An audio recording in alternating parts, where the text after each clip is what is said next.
Welcome to the 359. I'm Roger Chang. I'm Alfred Ng. Samsung has reportedly fixed the screen issues plaguing the Galaxy Fold. That's according to Bloomberg, who says the company is set to begin manufacturing the troubled foldable soon. It's been delayed for more than 2 months, and Samsung keeps saying that we'll hear more details, but we don't hear any more details.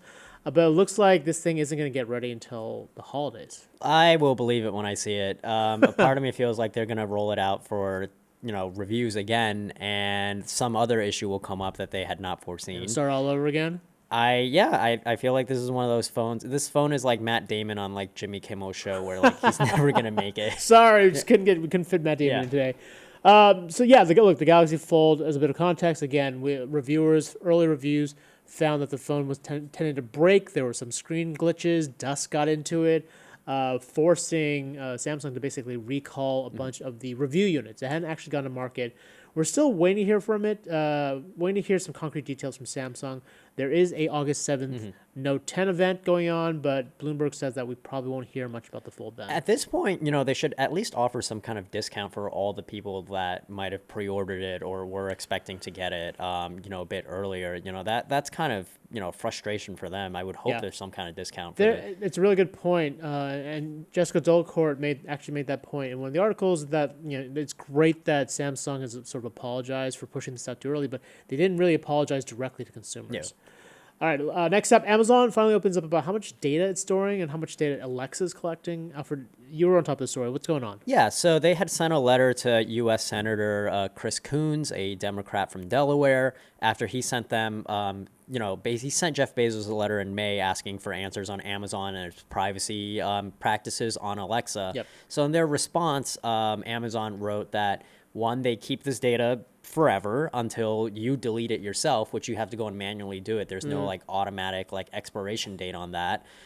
Two, some of them are shared or recorded, and you can't delete those. Most of it is related to transactions. So if I order a pizza from Lyft, that makes no sense. If I order a Lyft or if I order a pizza, it's like financial transactions. So they keep records of that, and that doesn't you can't delete that even if you wanted to. And do they have access to those? They have access to that, and as do these third parties. And the other thing that was kind of revealed in this is that the voice data is not anonymized. So all the voice data that they have and keep track of, that's tied to you, and that's tied to your account.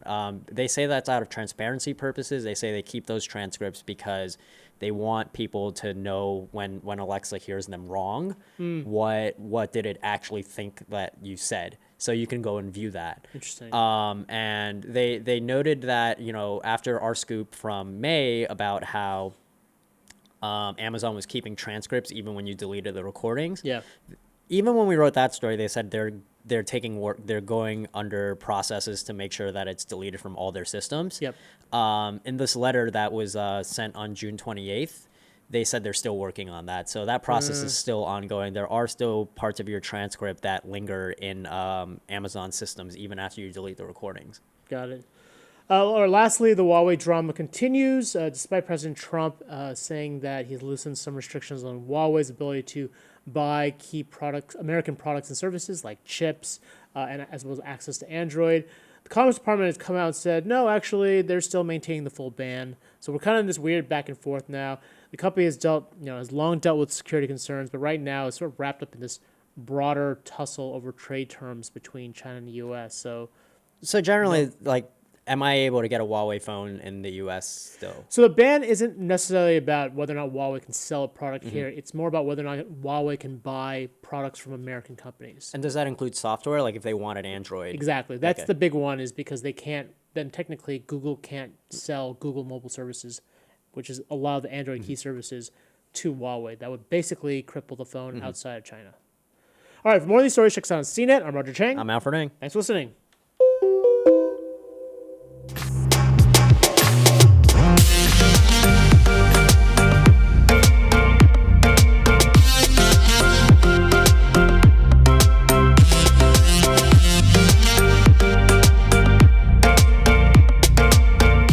Thanks as always, for joining us to witness the magic that happens behind the curtain when we record an audio podcast here at CNET. The 359 podcast is available on a plethora of platforms, all of which you can get links to in the description below, as well as follow through to the articles corresponding with today's headlines if you want to learn more. In the meantime, as always, we want you to ask us more so that we can keep the conversation going. So send in your comments and questions, and we will address them in a timely manner as best we can. First of all, since we're talking about Amazon today, let's remember the magic word. We're not going to call her by name. She is the Lady A, henceforth, just so we don't I'm good, trigger. Dude, you should be watching this with headphones. Fair enough. But that being said, let's try to remember that so we don't set off everybody's device. Yep. In the meantime, I got a quick question. The Samsung article touts the word redesign. Now, that's obviously going to mean a lot of things on the back end for functionality's sake and preserve the damage control, but are we going to see any significant design changes at a consumer-facing level? It folds diagonal now into a triangle. It does. It's origami style. It's funny you should say that, because that's what CKT's shouting out in the chat, that we just need an origami phone. I want one of those ones that, the 4 ones. You could do the fortune teller ones? Yeah. No, well, it's unclear. We have really no details beyond this Bloomberg report. I imagine there are slight tweaks in the design to make the hinge a little bit stronger, to protect the screen from preventing it from breaking.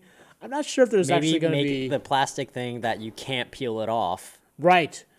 Making the screen protector non-removable. How is it such an integral part of the phone that makes sure that it doesn't break when you fold it? The actual function of the phone. It's essentially tape. Yeah, and it's taped like, how over. did it make it like so easy to peel off? It's ridiculous. So yeah, I don't know if there are going to be a lot of consumer-facing designs or design changes that consumers are really going to notice.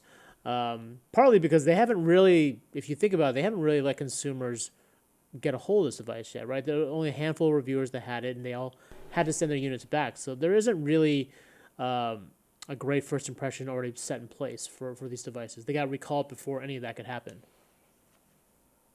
We have an emergency right now. We have to address this right away. From A Photografia. Galaxy S10 or Xiaomi Mi9? Is it i9 or 19? I can't tell. I think it's i9. Help, I must buy it today, guys. Wow. Get the S10. Yeah, I think it's the Mi 9. Mi 9. Yeah. I mean, yeah, look, I get the S10. I like unless price was a factor. I like to imagine that this viewer is at like the store right now, like two people away from the front of the line, our podcast, and they're like, oh my god, and they have like both phones in their hands, like, oh my god, which one do I buy? Which one do I buy? I'm gonna be next online. No, he has to have one hand on watching, like holding a phone, watching our podcast, of course. A lot of pressure, but I would say just get the S10. Yeah, probably the S10. I've been using mine for I think like 2 months now. It's been really good. I really like it. Battery life is really good. The camera is much better than I thought it would be. I just wonder if it's one of those phones that has like, you ever get like a Galaxy phone where they say like this is the best phone out there, and then like a year later somehow this phone looks like a piece of crap. Yeah. Yeah, I hate that. That's not just Samsung. That's all Android phones. I've been fine with my iPhone though for like a really long time. Yeah, and I mean that's because they don't change their phone designs that often. Yeah, it's like 1 every 3 years at this point. This is fair. I mean, like if I would also consider the OnePlus 7 Pro if you're looking at that, but if price is a factor and the S10 and the Xiaomi Mi 9 are a little bit more competitive from a price perspective, I would say the S10. Keep in mind there are a lot of factors in terms of like what you do with a phone, but I think S10 is a generally good choice. I'd agree with that. I switched to the Samsung ecosystem just about a year ago, a little over a year ago. I know this really isn't on the shelf anymore, but I'm still running an S8 Active, and that thing's a tank, so I couldn't be happier. Paid for the extra durability, and it's definitely been worthwhile for me because I abuse the crap out of my phone. We've seen that. Just for fun. Yeah. Next question is coming in from Storm King. This is a good one. I hadn't thought about this. Do you think Samsung will include an S Pen with the Fold? No. It will not, at least not this version. I think it makes a lot of sense to have an S Pen, especially given that bigger screen. But I think given all the complications, keep in mind the Galaxy Fold didn't come with a stylus initially.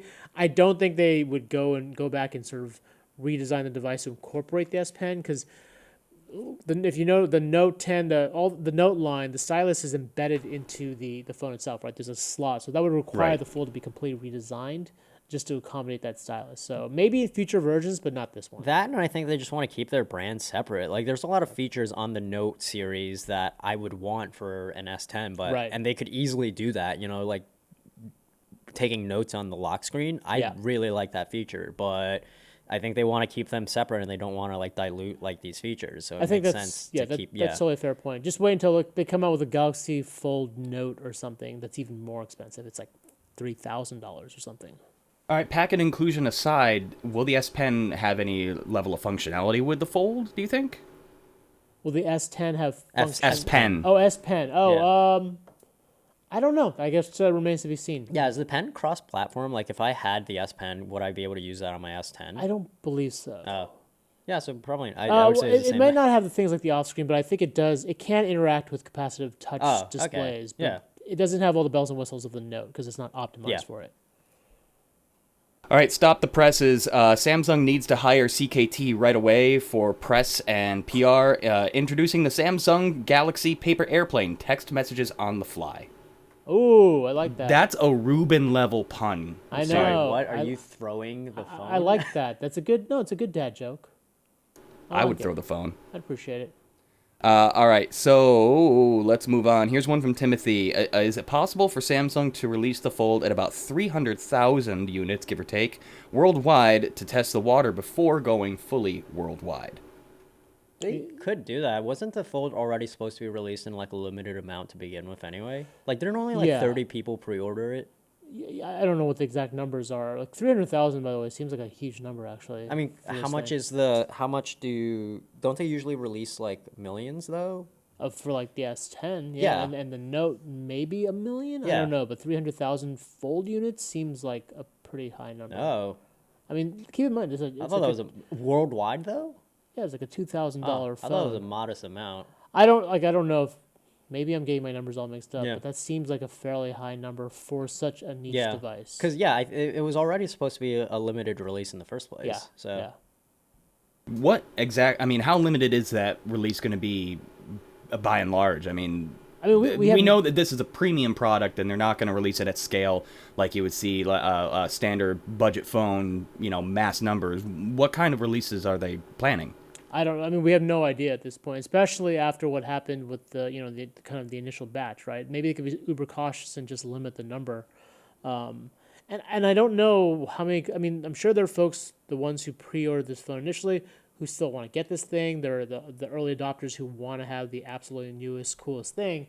But I have to wonder if all of this attention on the screen breaking and fizzing out and all this other stuff might have dampened some of the appetite for this device. Because if you're putting down nearly $2,000 for the phone, you expect it to be pretty rock solid.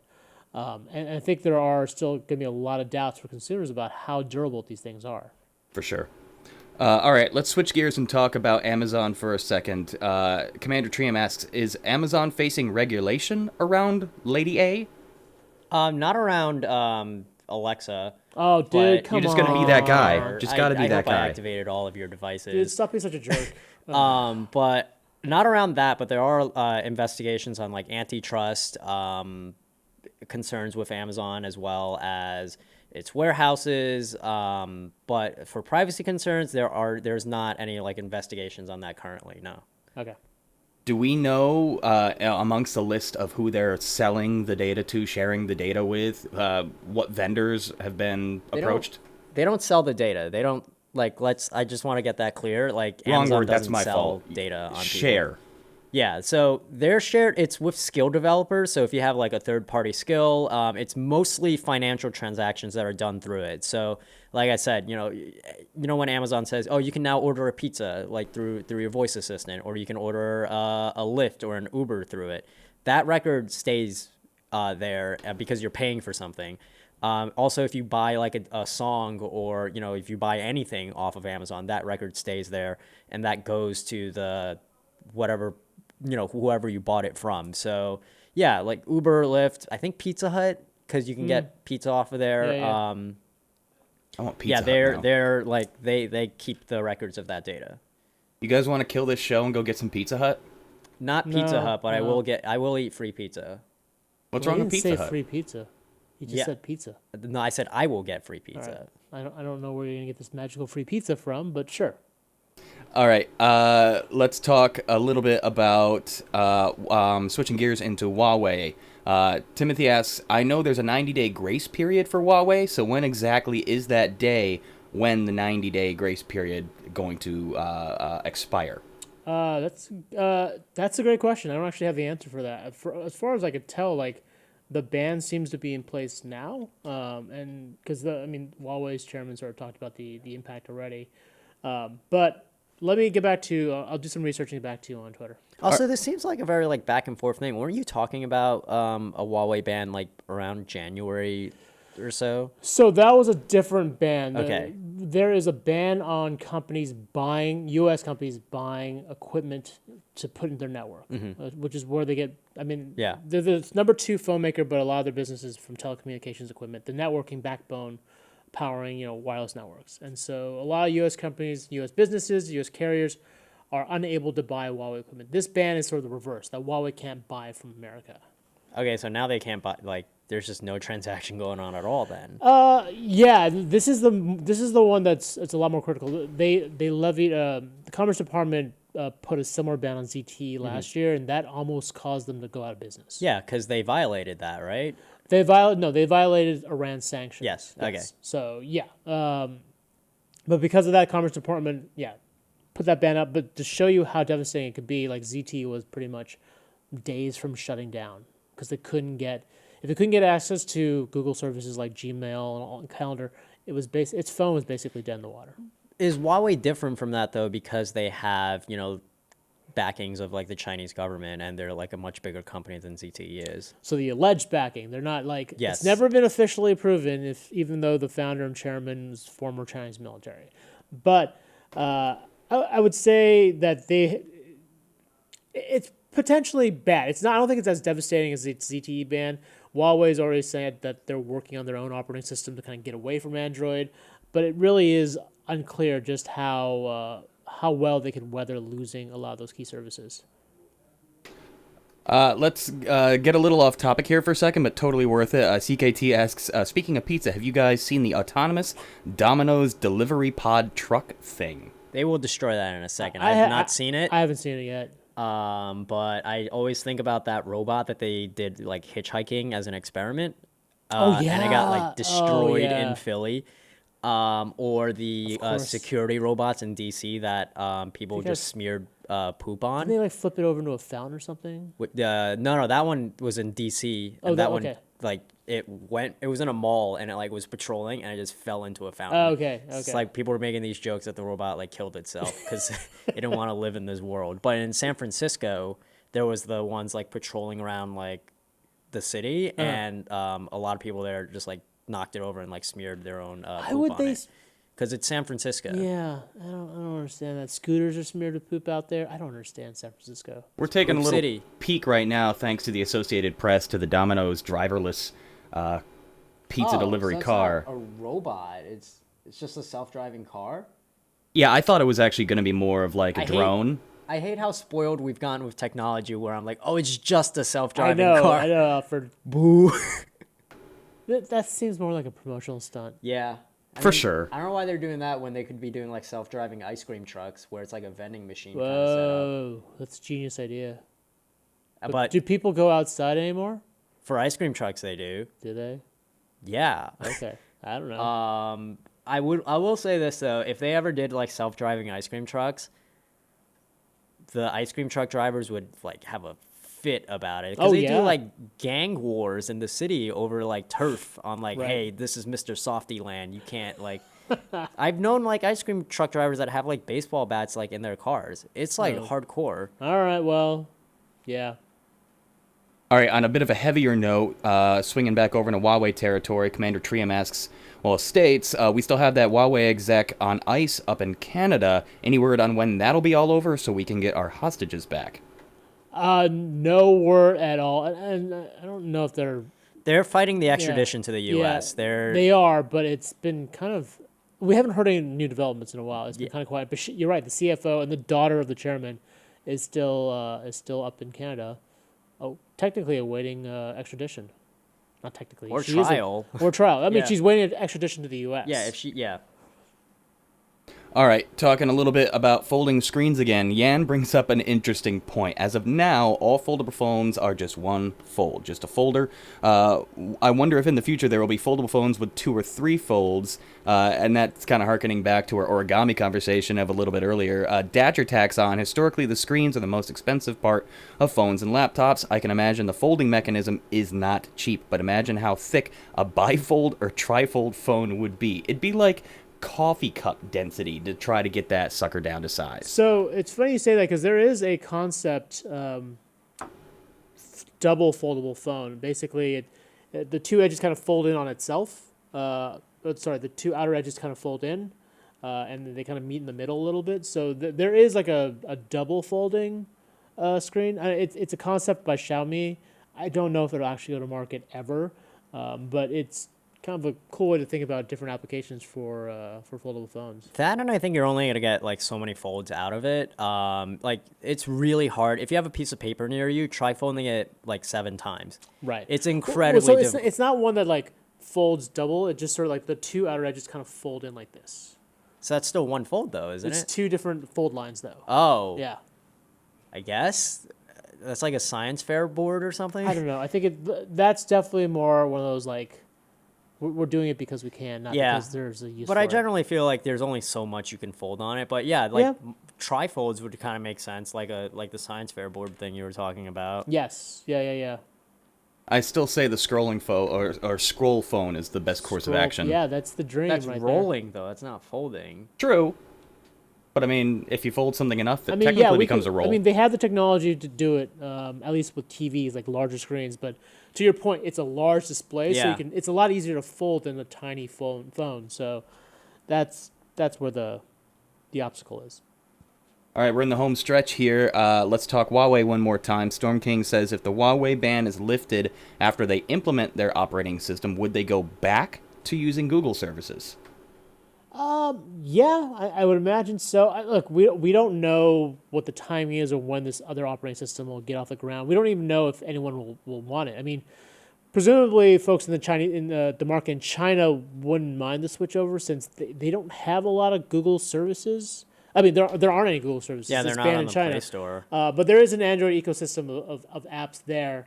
It's the question that you always bring up whenever someone tries to launch a new operating system.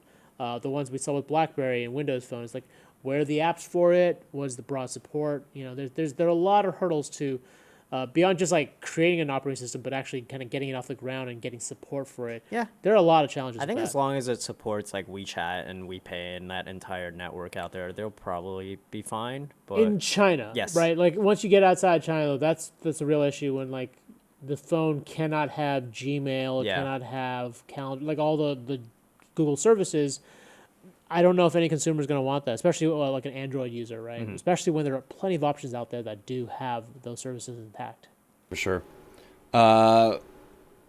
This is a little off topic again, but worth bringing up. I think it's a good setup. We should get Ayaz back on the show for this. Are there rumors floating around about another Pixel watch this year? Any likelihood in that? Any word that you guys have heard? I've heard rumors of a Pixel watch. They've been persistent. I think they like died last year, and I feel like they got resurrected this year. Yeah, Google's really fickle about stuff like that. Yeah. Like there was news about them not caring about their tablet department anymore. Right, they dropped their tablet business. That had come up before too, and then out of nowhere they came out with like the Slate, and then now they don't care about tablets again. I don't know what's going on there. It's definitely hot and cold. I think the wearable market continues to baffle Google. Yeah. Right, they've put a lot of resources into it, but there hasn't been a huge adoption of Android Wear watches. I think they're more focused on the OS and just letting these third-party developers like make their own watches instead. Perhaps, but I think they do recognize they need some sort of like flagship product or halo product to bring attention to Android Wear because these other companies aren't doing it, right? Yes. So, yeah. And for our closing thought, Oh, hold on a second. Let's take a step back. Brian just sent in a really good question. Have y'all heard about the U.S. government wanting to try to ban end-to-end encryption? Now, that's the first I've Yes, heard I about it. have. Yes. Go ahead, they've Alfred. been doing this for a really long time now. They're revisiting the conversation now under the Trump administration. But frequently when this conversation is brought up, and Australia has been pitching this as well, the idea is that end-to-end encryption support, like a lot of criminals use it, and police officers often can't get the evidence that they need because of end-to-end encryption, which just because criminals are using it doesn't mean that it should be banned for everybody, though. Right. Just because That's like saying a criminal got in a getaway car, so let's destroy the roads. yeah, so there's a lot of activists and protesters and government dissidents that do use end-to-end encryption in other countries, and also in the U.S. They're using it to keep private from international spies, to keep private from just government agencies trying to see their messages and stop protests and things like that. Right. So there was a reason why Telegram was down during the Hong Kong protests. The Telegram, I believe, founder, Telegram basically said that they suffered a DDoS attack from China. So there's a lot of good reasons for end-to-end encryption, but the argument has always been from governments that this hampers our investigations. We would have been able to catch this criminal or something like that if we were able to get in and view all these details. Fascinating. All right. We are out of time, but as a closing thought, I kind of want to make this a thing. Everybody comes up with such really great questions, but let's make it competitive, semi-competitive. There's no award, at least nothing I can come up with right at the second, but there's always one that sticks out that I think is a great way to end the show on, and that's why I sit on it and save it for the end here. Today it comes from Yanhao Chen. For me, foldable phones seem to be to make mobile gaming more enjoyable. So our closing thought today is, now that we finally got the green light on the Samsung Fold, let's go ahead and throw a price out the window. Imagine we were all privy to it. If we all had a folding phone, what do you think is the best use case for you? What would you use this device for? He says gaming. For me, I'm a big comic book reader and ebook reader, and that's why I broke down and got an Amazon Fire, which works fine. It works great, but I've honestly gotten tired of the point of carrying around multiple devices. If I could have that all in my pocket and read all my comics from one place, that's what I would use it for. What about you guys?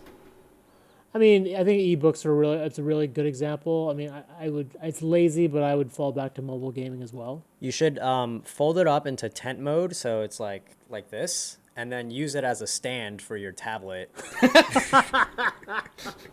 Yes, there's the killer app right there. It's a $2,000 tablet stand. Wait. Though we gotta buy the tablet too, though. Tablet not included. Yeah. Let me back that up. I'm gonna capitalize on that. Fold it up in the tent mode to make a house for your hamster. Oh, that's adorable. Yeah. Yeah. All right. Thanks, everybody, for joining us, and thanks for coming along for the ride in our first week here at our new home at the Daily Charge. Be on the lookout for new Daily Chargey type things coming out of the show as it becomes the Daily Charge. All that's still forthcoming. It's going to be a slow process. It's going to be a sure process. We're all working on it behind the scenes here to try and make it more enjoyable for you, the most important part, the audience. We are off tomorrow because America is celebrating its independence, much to the chagrin of our UK counterpart. But we will see you again next Monday right here, same bat time, same bat channel. Everybody have a terrific holiday weekend if you celebrate. Have a terrific rest of the week if you don't. And Roger. Yep, 359 is available on iTunes, Stitcher, Google Play, Google Podcasts, Feedburner, the Amazon Echo, and of course, CNET.com. See you all next week. Bye-bye. Happy 4th of July.